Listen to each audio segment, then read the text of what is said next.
Friends, once again, thank you so much for joining us today here at the Progressive Sacred. I did have that little bit of technical difficulty. Let me tell you, anytime we have live streaming and such, there's technical difficulties all over the place, constantly trying to stay on top of things so we could correct these things. And so it's perfect and beautiful for all you lovely people. But today we worked out the bugs. We figured it out.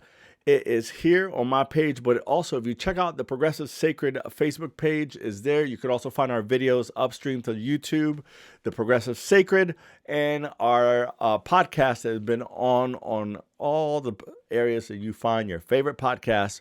But right now, ladies and gentlemen, let's join with our friends, Abby and JP out from Boston. So there they are. Friends, what Hey, is here we go. happening? What's happy haps? What's happening?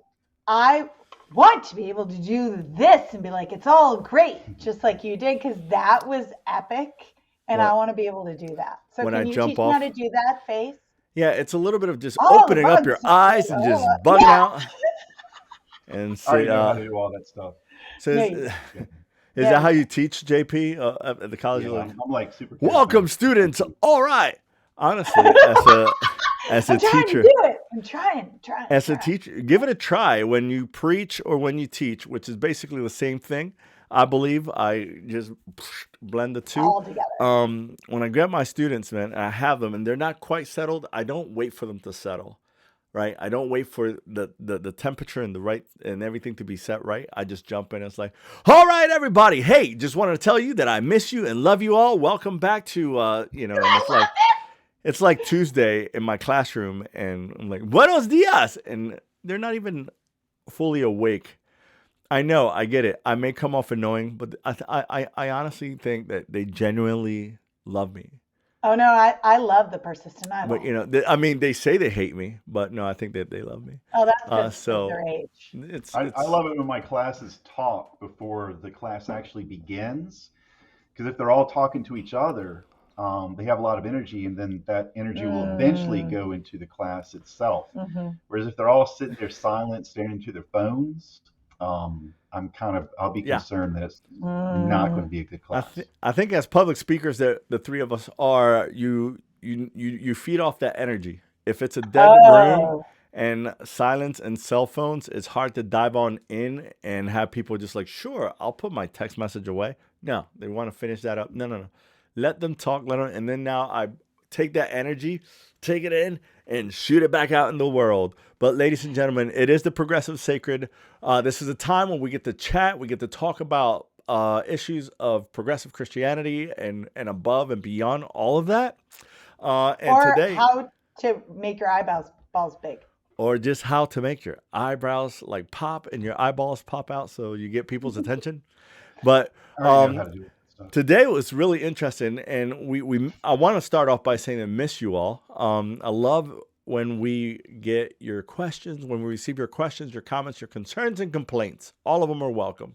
And as I mentioned, there's a time that we get together, we get to chat about topics, but often we get questions that you, the audience, come and bring to us. And from there, we come and say, you know what, this is a great topic to go ahead and toss into the world and wrestle with it.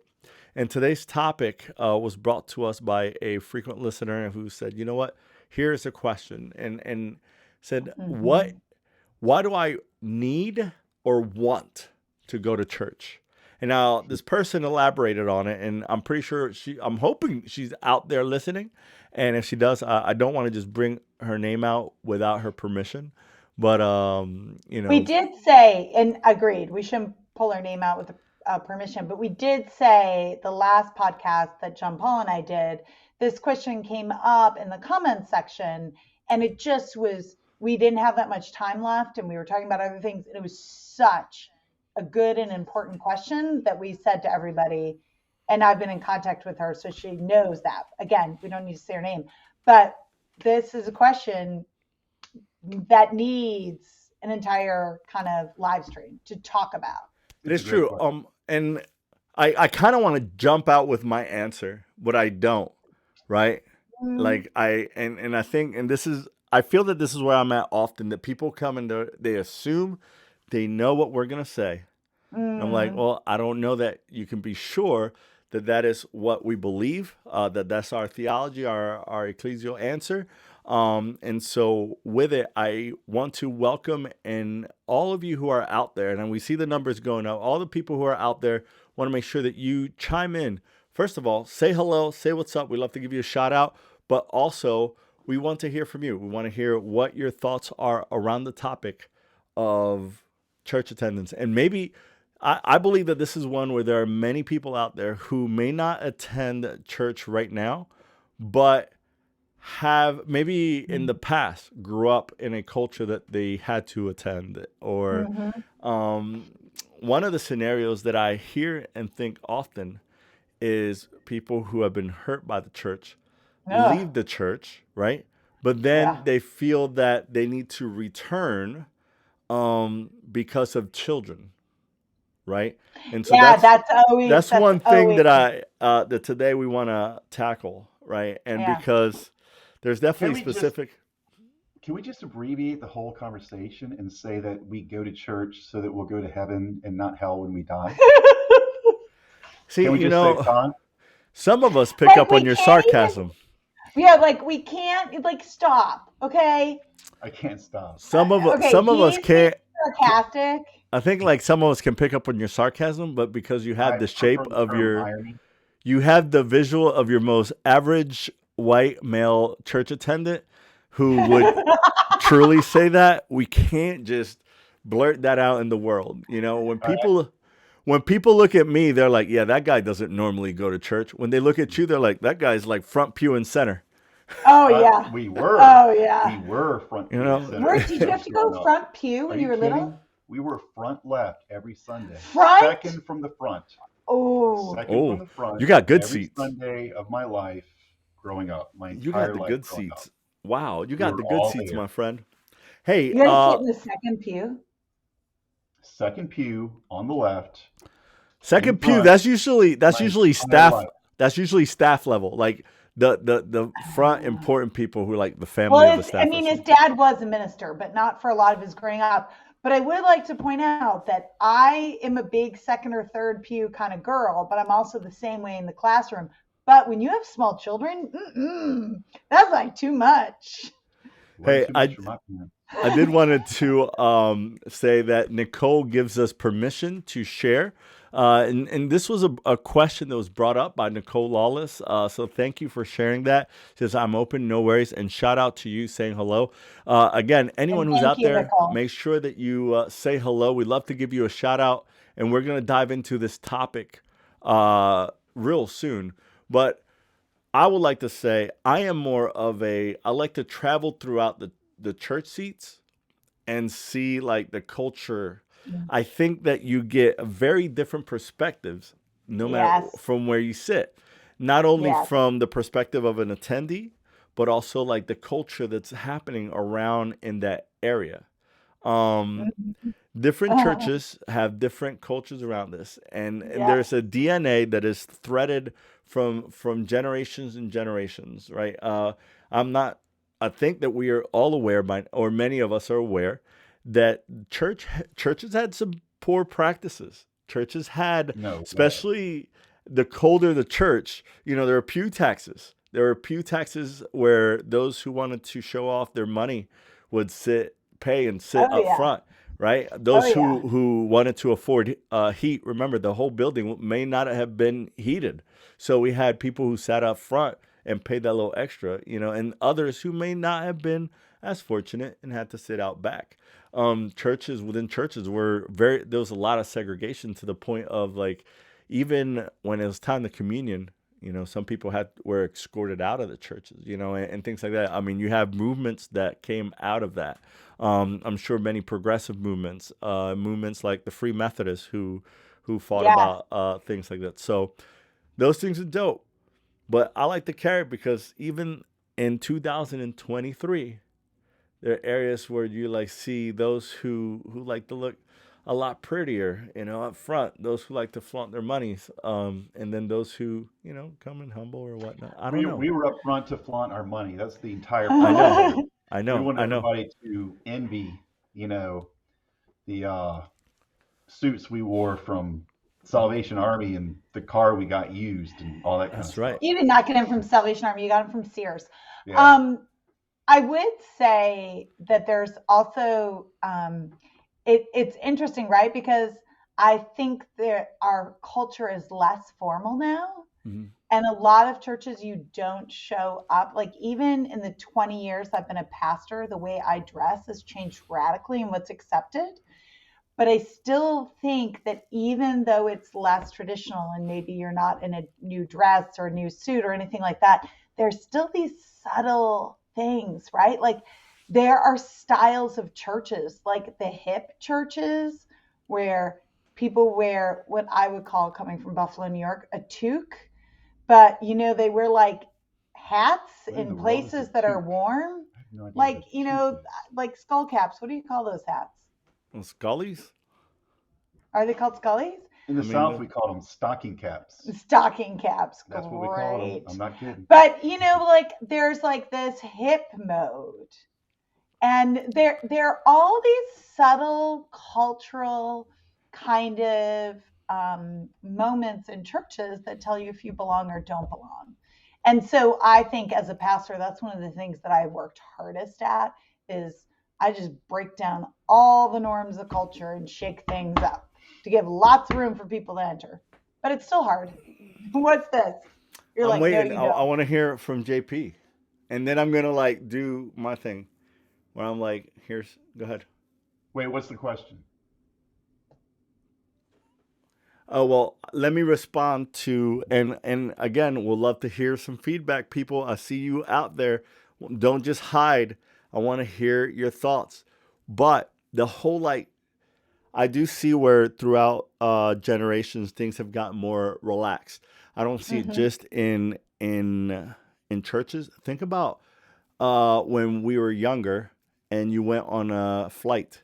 Oh, yeah. You It got was dressed up. it was a fancy thing, right? It was Oh, it a was dress super up. fancy, Now you see people in pajamas and slips, and you're just like, which is oh, the way to travel. it's the way to travel. But back We then, saw a and grown man once in a pink bunny outfit. Are you Like, being serious? yes. I don't And remember you this. walked up to him and you asked him why, and he said he lost a bet. He was That's wearing pink bunny pajamas with a hoodie and ears. awesome. my my thoughts, I wonder, help me and push back. Does that come from a place of privilege? And also that I've experienced church in different cultures, whether it's the black church, Mm. whether it's churches in, let's say, a church in Haiti, right? They Uh, get more and dressed up. and they get dressed up, and I've seen places who are like, they may not have much, and I don't want to talk about places like Haiti as if they're, second class or anything like that, but places where they may, areas in those countries, they may not have much, but they would have a suit and the good Hmm. shoes set aside. And these are Yeah, my yeah, for Sunday. church. These is set Yeah. for the special occasion, which is my Sunday's best, right? I mean, it's where the term comes from, right? Our Sunday's best. Now things have changed and culture is changing, and I don't know if it's to make it more appealing because, once again, as the church, we've caused a lot of hurt out there, right? And we said, well, hey, young man, you can't wear a hat in church, or you can't do this, or you can't do that, Mm. right? And so now the youth, the person who may want or need, to sit there and listen to that message, or to be in community with people, are experiencing this whole like, well, I'm not dressed good enough. I'm not good enough Mm. for this community, right? And so then if I'm not accepted, if I'm not good enough, then maybe I shouldn't, until I get to a level of being good enough. I don't know. And so that's I where, think that's an important point, and I don't know the answer, but mm, I, just practically speaking from the churches I have served, I think the change started happening in the professional sphere of more casual dress, mhm. and that the churches I served sort of picked up from that kind of the more casual dress for professionals, because uh, you Casual, know, like dress down, like chill. yeah, like business casual. Hmm. It's one of the things they call it, like, um, when I used to go to a doctor's office, all the doctors would be in ties and the female doctors would be, I'm not sure what, but they weren't in suits because that would be really hard to be a doctor in a suit sometime. But they were in like something equivalent to a suit, maybe a dress or whatever, blouse. And now when I go, I almost never see a doctor dressed like that anymore. Never. Right. I think like you dress the part and to look, and I think that the when we talk about the church, they took that whole culture and try to flip it, right? And then you have the young hip churches, right? To like Right. to rock And then like they were and look flipping that. And right. then they were flipping that. But there was almost like this like chill back, like come as you are, like all this Yeah, but super meanwhile chill. they didn't love inviting LGBTQ folks. Well, Like come as that you are, but come as you are, but then also at the same time, then even the come as you are became like inclusive, exclusive, right? yeah, Like I agree. unless I you agree. were rocking this style, right? The cool hipster vibe, and then we got to get a Starbucks in every church, and you have to be able to, I don't know. And so I'm All like, right, oh, we I made don't another group. okay, but I think this is an important conversation, but I want to hear your answer, Julio, because you were like, I have an answer Of what? about why go to church. Why go to church? Well, Why first, before we get if there, I were to tell anybody why I think they should go to church. that's And a great question. it not being an answer connected to like, do I want to put aside the question of do you have to be a Christian or not? Let's say the person is Christian, because I don't want to get into that. Like, I'm not going to tell somebody I can't answer for somebody who's of a different tradition why they need to be in their community. Mhm. And I'm certainly not trying to tell somebody who's not sure what religious tradition they are that they have to come to the Christian church. But if I am speaking to somebody who identifies as a Christian, why they should come to church, I think I have an answer. Would you use the term should Yeah. or might want to? I think these are all good questions. Should. And I might say should. I wish I might say should. I want to be like, these are great questions, and we'll answer them right after we return from this commercial break. No, I'm just joking.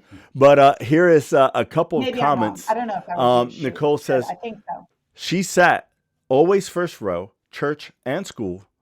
Now, my theory was I would be more likely to stay awake and pay attention, and two, the teachers wouldn't call on me, especially when I raised my hand, whether I knew the answer or not. Now, that is devious. That is flat out devious. Also, I do know that, and JP, correct me, what's the, in a classroom setting, we know that front is like where the better grades happen, like those students who are more attentive. And so, does it also cross over to the church? And then, yes, the better Christians are in front. Christians in front get better grades. There's no question. It. And they're much more likely to go to heaven. That's it.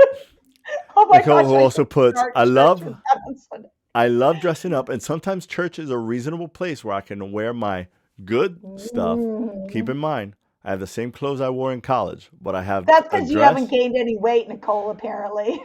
But I have a dress I only wear at Christmas for the last 10 years because I can't be dry clean. It's vintage. Tom would wear his pajamas if he could. We would really a mixed match couple when we go. I understand that God doesn't care, and I never made my kids dress a certain way. I was just happy they'd go. I do like to follow the liturgical colors. That's so much fun. Same. I'm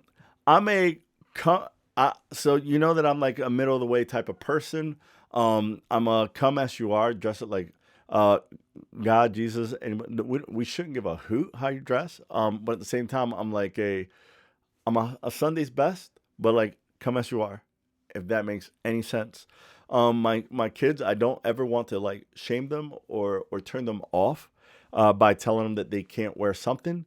But I will get picky around Christmas. That's I'm like, yeah. Hey, we do too. Hey, we're gonna bust out some photos, dude. Because we do the same thing. My son will rock shorts and Crocs every day if he could, and whatever. Like if he throws his arm out, whatever shirt he gets a hold, that's what he wears. My daughter will rock some Punky Brewster mismatch funky psychedelic outfit, which is awesome. And then me and Jen, we try, you know. But there's some certain days. Now, when it comes to should someone go to church and why? Give it to us, Julio. Give it to us. My answer would be yes. If I had to check a circle, Same if I with me. had to check a circle, like, I mean, this is like, if it Same was with me. black and white, Same with me. if it was black and white, which it isn't, right? And you had to check a circle, yes or no, I would lean into, checking the yes.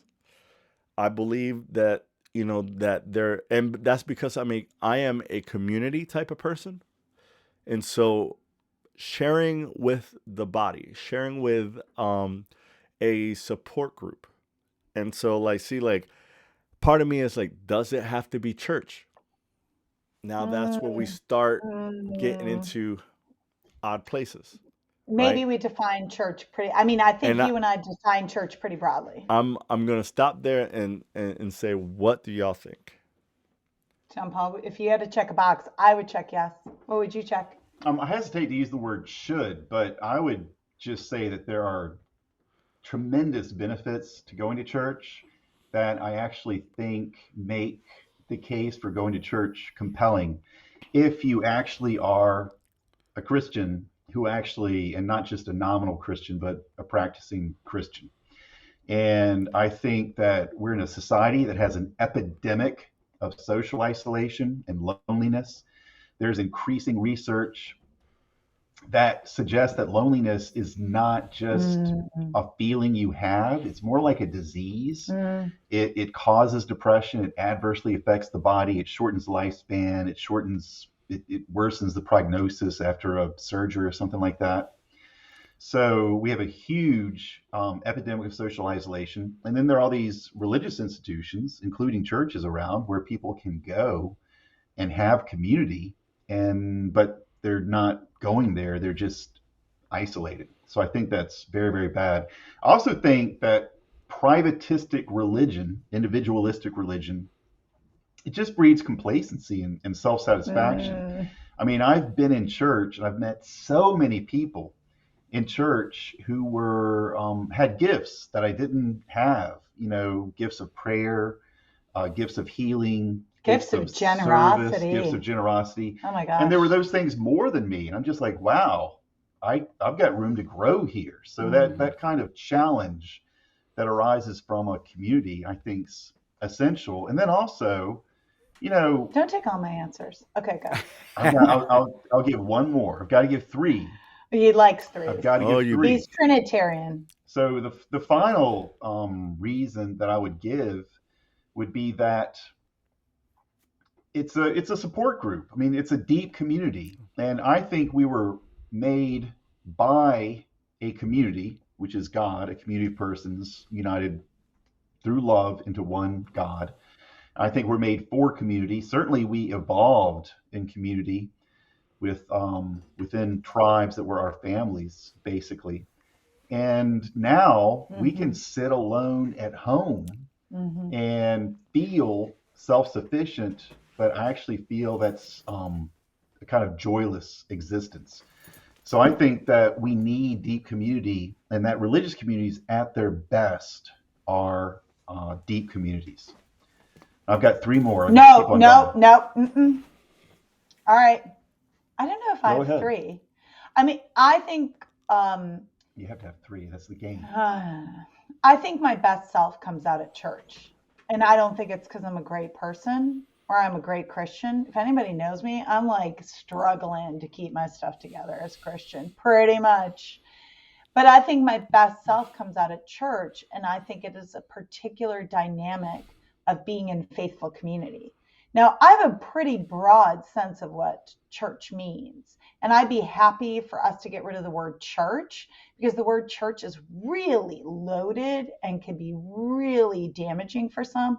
But if we want to replace it with faithful community, for me, my best self comes out in faithful community because the people around me are people who are doing their best to live their best self and be challenged within that faith dynamic. And so the best of who I am has developed, I believe, in the company of other faithful, as I love the term from AA, bozos on the bus. But I mean, other faithful, earnest disciples who are also at the same time bozos in the pews or bozos around, in the prayer circle, whatever it is. And my best self has come out that way. I think the other thing that I am forever grateful about in church that you sort of alluded to is I'm never around the kind of group of people I am around when I'm at church. So for me, like I've always been around this very highly educated group of people. I'm not saying they were smarter than anybody else, but highly educated and could play that game. Just happens to be the kind of place I was raised in. And now I'm married to a PhD. That sucks. When I'm in faithful community, I'm around a whole level of education. I'm around a whole level of economics. It's much more diverse than our friendship group. I'm around a whole different level of ages. I'm around a whole different level of, unfortunately, not as much race. And that's always a bummer for me, always figuring that out. But very diverse life experience, immigration background, everything, social, economic, all of that. And that is the most challenging, beautiful thing for me, right? Somebody has the most insightful, brilliant comment. And guess what? Maybe they haven't read Shakespeare. Like, who gives a crap? But we learn all the time from our parishioners.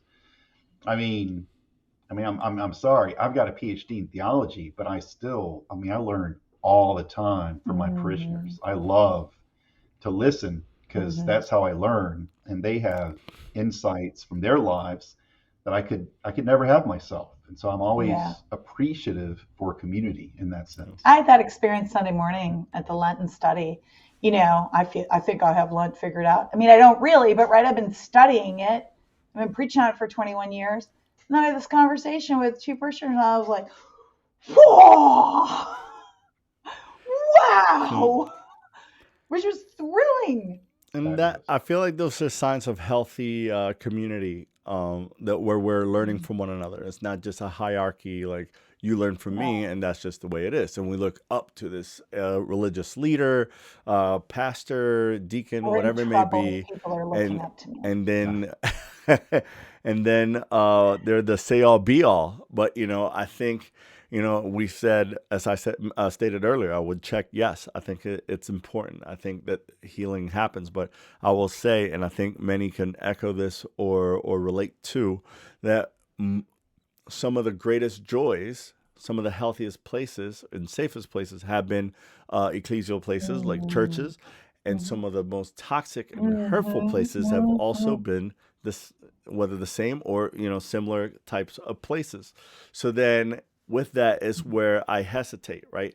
Why church? Why church? Many of us who said, look, I grew up in this church, but then I left. Why? Because we had some type of experience, or there was just something that just did not seem right, and it wasn't vibing with me, right? And so just when I had some of the hardest places in my life, I think of the current church that I would say I'm part of, right?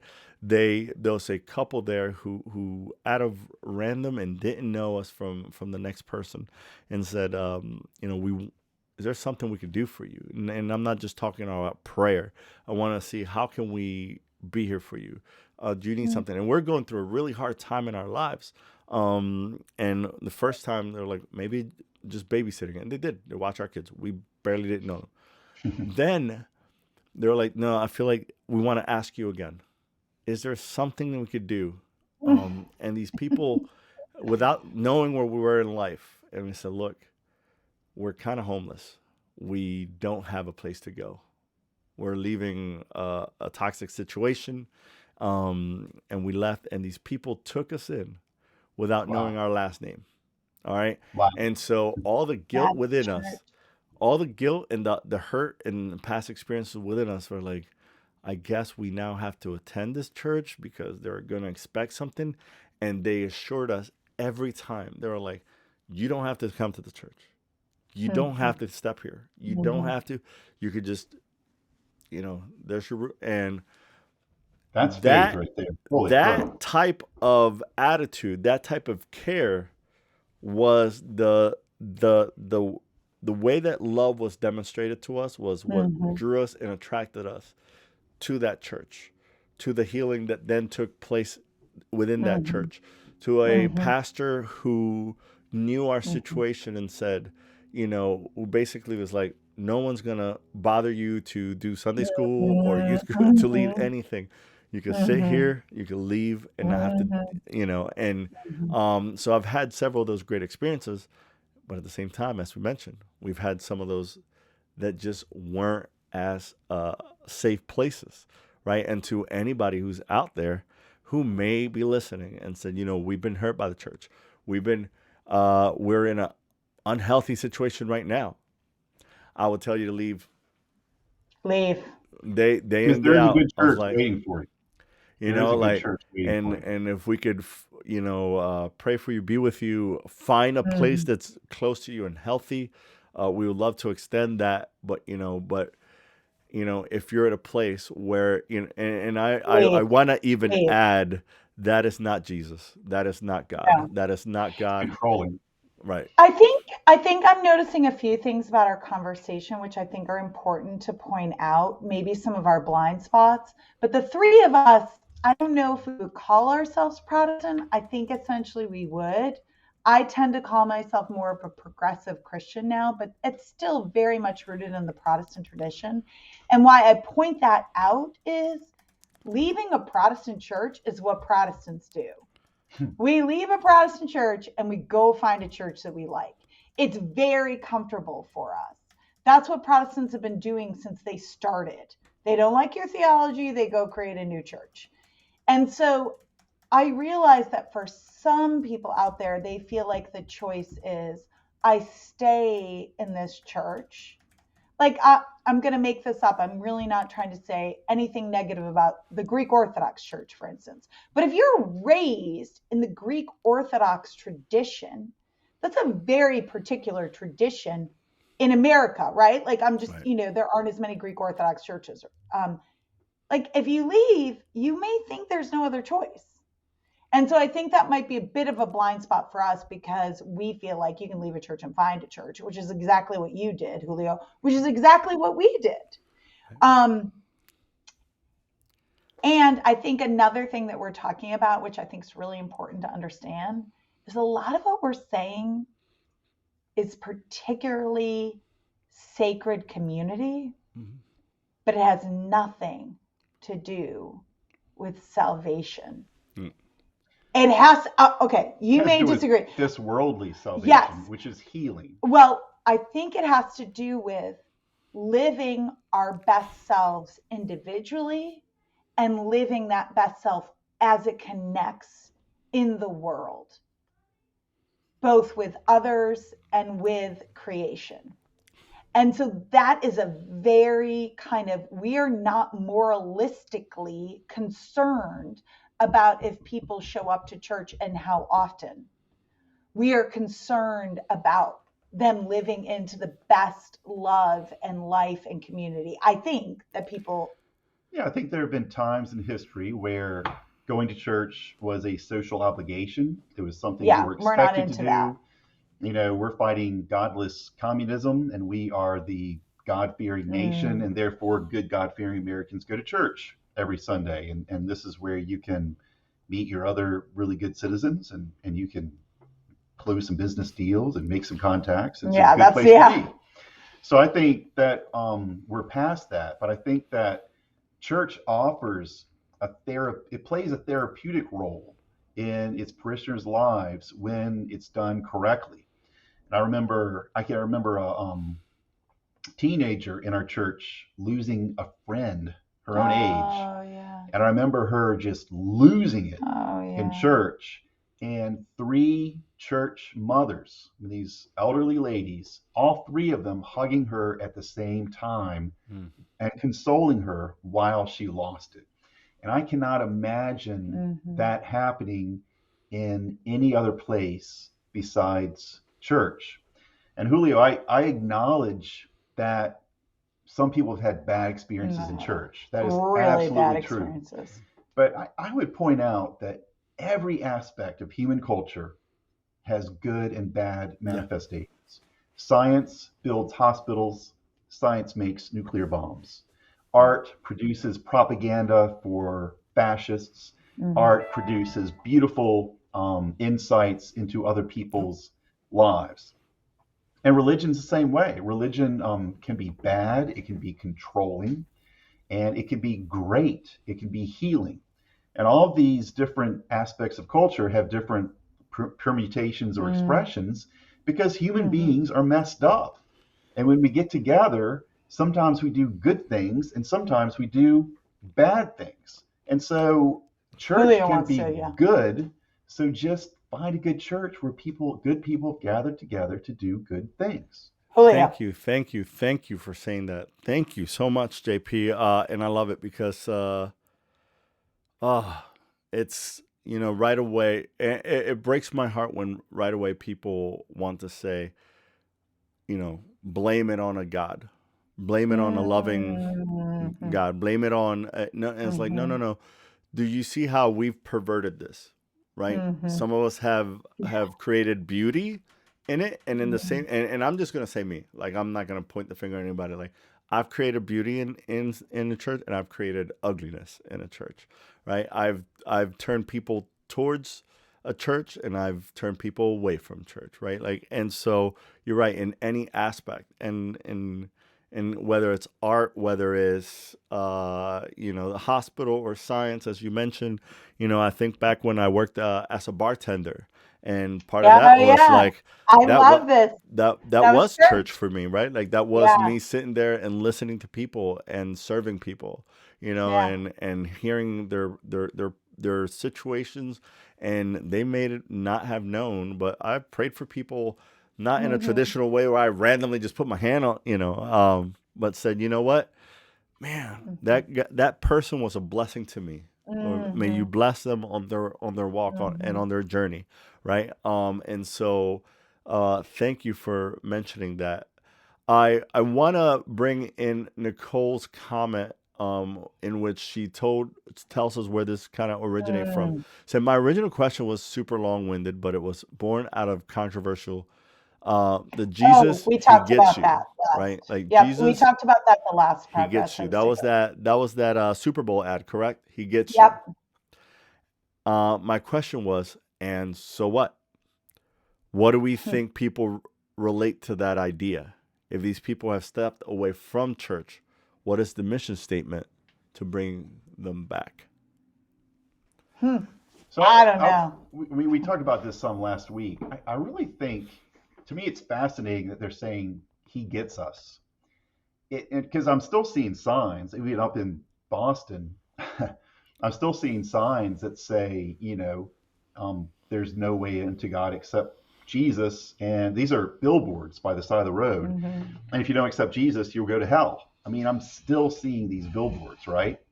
And this ad, which is paid for by evangelicals, is very much advocating, it's saying life can be warmer.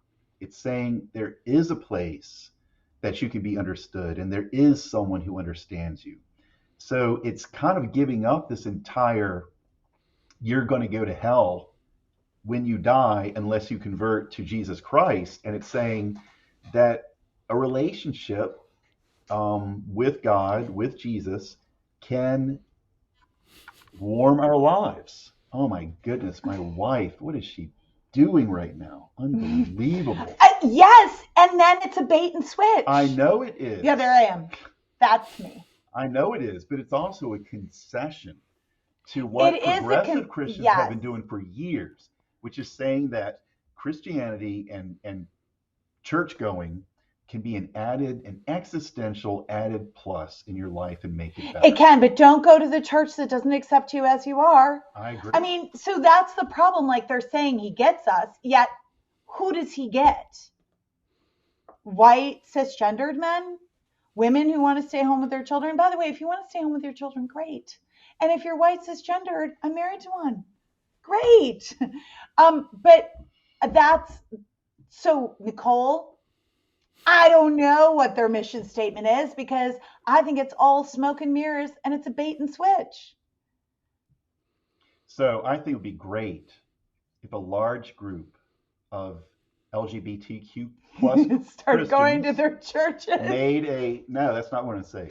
Made an I want them to go to their LGBTQ churches. plus advertisement that had a bunch of queer and trans and drag queens all proclaiming he gets us, or maybe she gets us, or they get us. I don't know, because that would certainly broaden the reach of that phrase, and it would include people. Maybe, you should have some Haitian immigrants saying he gets us, or a bunch of women who are working their way through seminary to become pastors who say he gets us. Mhm. Maybe we need to broaden that message and talk about all the people that Jesus gets and not just the people that conform to a certain image of what a Christian should be. Nicole's last question so is really good. so hold on. I'm Let's really let's. interested in her last I'm gonna question. move it through, and so I'm torn. I understand that church is optional, and we do need to allow for that. But there is something pretty amazing that happens when you make a commitment to just show up, Amen. even if you don't feel like it. Some of my Yeah. best church experiences have happened when I didn't want to be there. There's something magical that can happen with community. Sometimes a leap of faith Continuity. Sorry. is the only available transportation. And Nicole, I want to agree with you. Yes, and I thought about this when I believe maybe it was JP who mentioned, someone who might have been forced or grown in a church, and of many times that I didn't, and churches are faith forming. There are times that I haven't wanted to go as a youth, and then as an adult, who I'm like, oh, I really don't want to today. And then that's when something within me, right, like that takes place. That I'm like, call it the spirit talking, the spirit moving, whatever it may be, something that moves within me and changes me and it's transformative, right? And I'm like, dang, I needed that humbling moment, mic drop, moving ahead. It's always You know, easier to stay home. it is. Yeah, there's something magical that can happen with No. continuity. That is very well said, Nicole. And just because of past experiences and things that I'm cringing in the back of my head, but I have seen people. I've seen pastors who've been very forceful on numbers, right? As if like this is the only way that that you can grow, or like you need again, I would check yes, community is important, yes, too. but at the same time, attendance isn't the most, and when you're guilted into something, or you're constantly being brought back into something that is not healthy. I've experienced people who've gone back to churches because they've been guilted into, or been told that they had to be part, though they were being abused physically and in other ways, right? I've been in unhealthy marriages or relationships, and yet the church, we got to, even though pastors have known about these things. So there are flaws within the church, and so I don't want to just be here like beating down on church or whatever. Again, I'm for it. But I'm just saying the small little warnings that sometimes make me cringe when I say, hey, if you're in a tough space, Leave. you may need, that's not the Leave. only community that you can find health in. And so we'll go straight right to Nicole's next point, which then goes, It's really good. hitting the wrong button here. Okay, to be more pointed, Abby, do you want more people to attend your church every Sunday or most Sundays? Abby, I have a little a quick answer for that one too. But I'm gonna wait. This was directed to Abby. So I think there there are two answers. Yes and no. One is that I have to work so hard at getting people to feel comfortable in church. I have to fight against the culture that so many of people come in with, having feel judged and compelled to come to church, that I would never say it out loud. But the real answer, yes, I want people to come to church every Sunday. Every Sunday. To your And church. To your church. well, of course. That's to what my that's church. what the question, because that's a different, I think that's a different answer. Yes. But yes, I want people to come to the churches I lead. I mean, so specifically, it's not really about I'm gonna me, jump in although right it after. sounds like me, right? But do I want the folks in my church, our church, the church, that I love deeply, who I pray for constantly, do I want those folks to show up every Sunday? Yes. So you can love them. That's the Not way you can love them. not just so that I can love them, So they can but love so each other. but because Not so you can love them, transformation, so right? they are loved. So that they are loved. And it is where I think transformation happens. And I think what Nicole said about continuity is right on. Because, we could brush our teeth for a week and then quit for 2 weeks. And that week isn't going to do anything after 2 weeks of not brushing our teeth. And I think there is something about the steady continuity of church that is transformative. I agree. Transformation happens gradually, but it happens. And you may not even perceive it, and then all of a sudden it's happening. It's like me going gray. Julio, go. Here it is. If that question was directed to me, this is what I would say. Yes, the selfish, narcissistic part of myself would say yes. I want people and more people to come with me, right? Oh, you mean if you're a preacher? If I had my own church, right? If I had, you are a preacher, but if you were the pastor of the church, okay. If I was the lead pastor of a church, now I will say this: I am currently been in a special place. It's interesting that we have this topic because I'm not a regular Sunday attendee currently right now. For the maybe a little bit of breathing space, and things that where me and my family feel to, and we'll be back soon in a regular attendee. But what we've been doing has been meeting in community. Have been meeting in community. And we have, we did Lent together with other families, and now we're doing Advent with other families. No, you did Advent with other families. Now you're doing what? I'm all over the place. He knows what season he's in. But check this: we loved, and I've said this there was a point in ministry where my mindset had changed, and I said whether it was in camp ministry or youth ministry or pastoral ministry, and I said, yes, I want people to come because I believe that we have something good going on here, something that's healthy, and I venture to say that due to the many unhealthiness that we've seen, right? And so there's something good that happens here. But if there's somewhere else that attendee would find somewhere healthier, I would gladly point them in that direction. And I wish that I could preach that message to all pastors. If you have somebody in your church and you feel that they're not getting anything out of your church, and they could be helped, healed, loved, in a better place somewhere else, be a good person. Like let's kill narcissism and say, you know what, like, that's kind of. I feel like some of my best work is that there have been a couple of folks who've come to the progressive Christian services, that I lead, or the communities I'm a part of, and at the end they go, "Hey, thanks for saving Christianity for us. We don't think all, Christians are people who hate us, but I discovered I'm still not Christian, and I'm going to go to a Unitarian church." Yeah. And that's great. It's fine. That's totally good.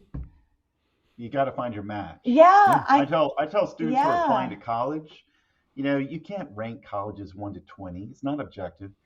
Choosing a college is like choosing someone you marry. There's a personal match.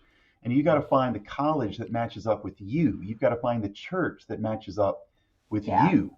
And so, and there, that might not be our church. It might be a different church. If it's a different church, that's fine. I really like that analogy, that connection there, JP. Finding a church is like finding a college. You're going to be paying and in It's debt for a true. long time, so you might no wait. But no, that But was great. it is true. It And is a I personal. actually think that is one of the things that is people just don't get about American Christianity. And maybe not even American Christianity anymore, but American sacred community. We are a smorgasbord. If Yeah. you go to a buffet, there are very few people who want to eat everything in the buffet, right? I- Oh yeah, we know you do. But I mean that or a salad bar. Let's go to the salad bar. We're all going to Salad take bar, different yeah. stuff. That's fine.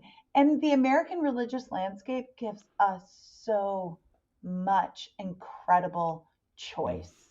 And that's great.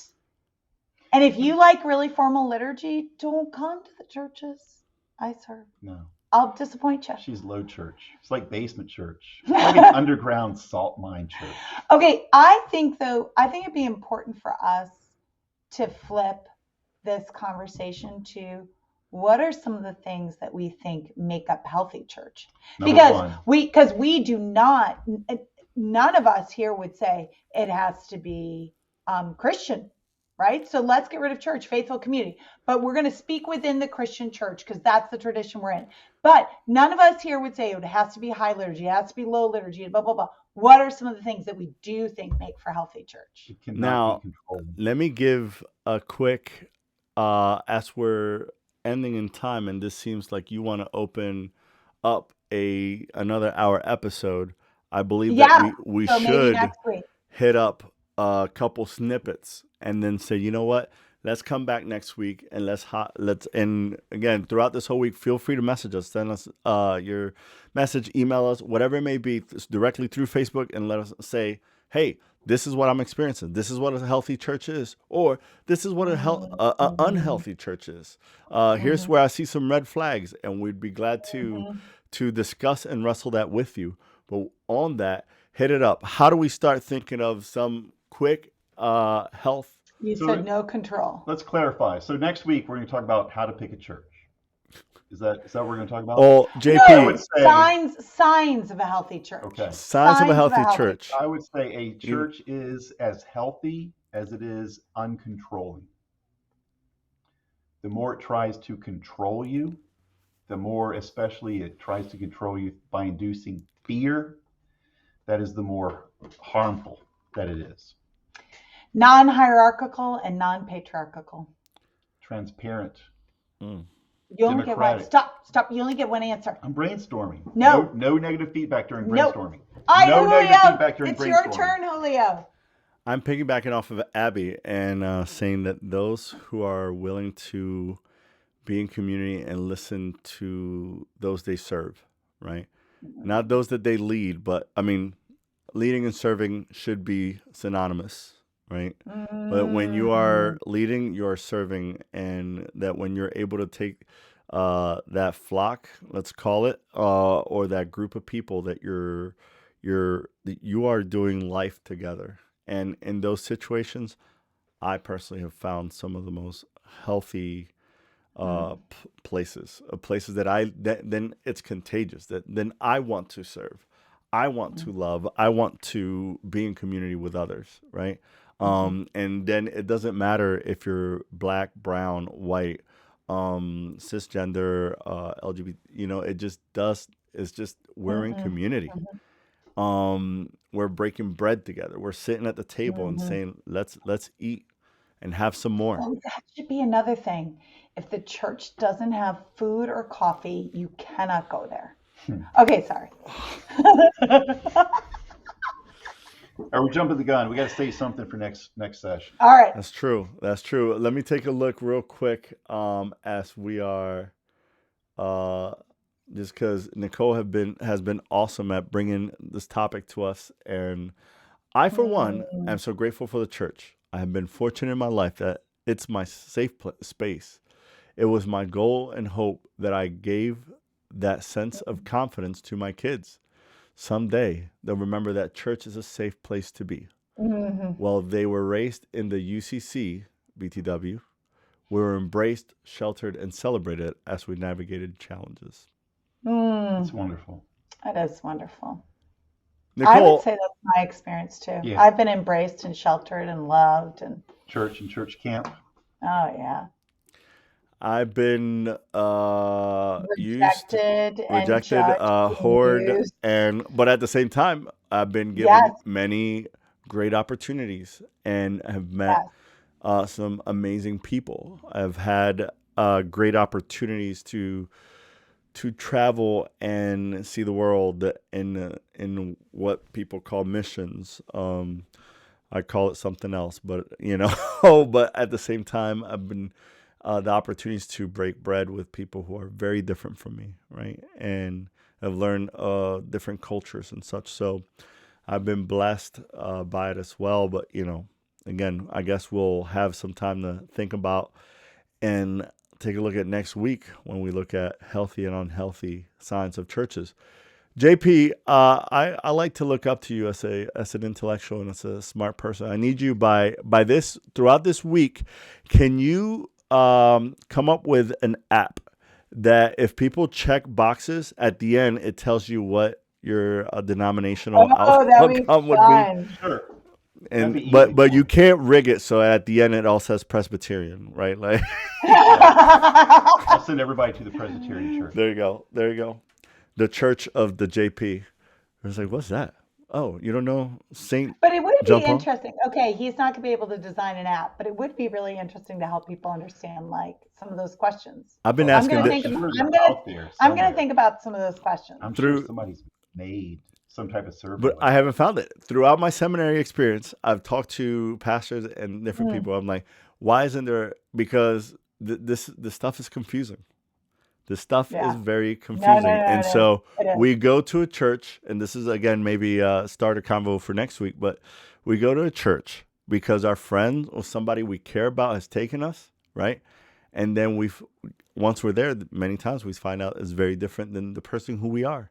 And so then it calls us to make changes, unwanted changes. And so there's a whole laundry list behind that. But friends, we have come up to our hour. And we've even given ourselves extra minutes because of the technical difficulties earlier on.